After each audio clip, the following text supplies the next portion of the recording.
Au Bénin, un nouveau parc industriel prend forme et se veut un modèle de production locale tout en réduisant les émissions mondiales.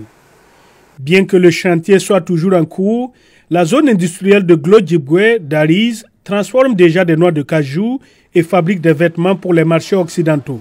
La fabrication des produits finis est une première au Bénin, principal exportateur de coton brut d'Afrique, une activité qui fournit des emplois à des habitants comme Marlène Kiziklouno. Je me retrouve heureuse dans ce milieu. C'était pas chose ordinaire où on faisait la couture simple chez nous. Mon objectif, c'est de grandir dans la maison.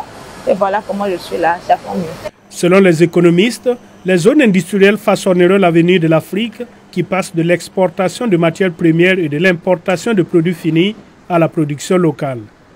Si le continent veut développer sa propre production, cela signifie plus d'argent pour les économies africaines et des prix plus bas pour les consommateurs.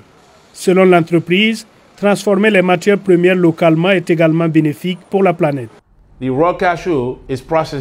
noix de cajou brute est transformée ici et au lieu d'aller au Vietnam puis retourner sur le marché européen et le marché américain pour être vendue aux consommateurs, rien que cela nous permet de réduire l'empreinte carbone. Ensuite, vous prenez le coton, c'est la même chose.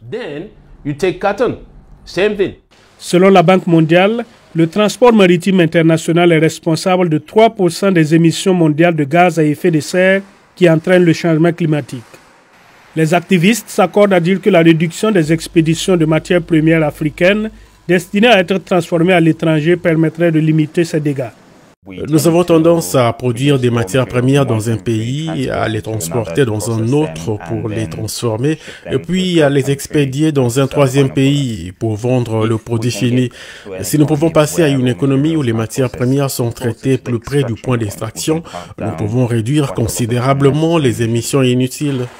Bien que l'impact global de la réduction des expéditions ne représente qu'une fraction des émissions mondiales, les partisans de cette initiative affirment qu'elle pourrait jouer un rôle dans la lutte contre le changement climatique. Imollet TV, lórí YouTube.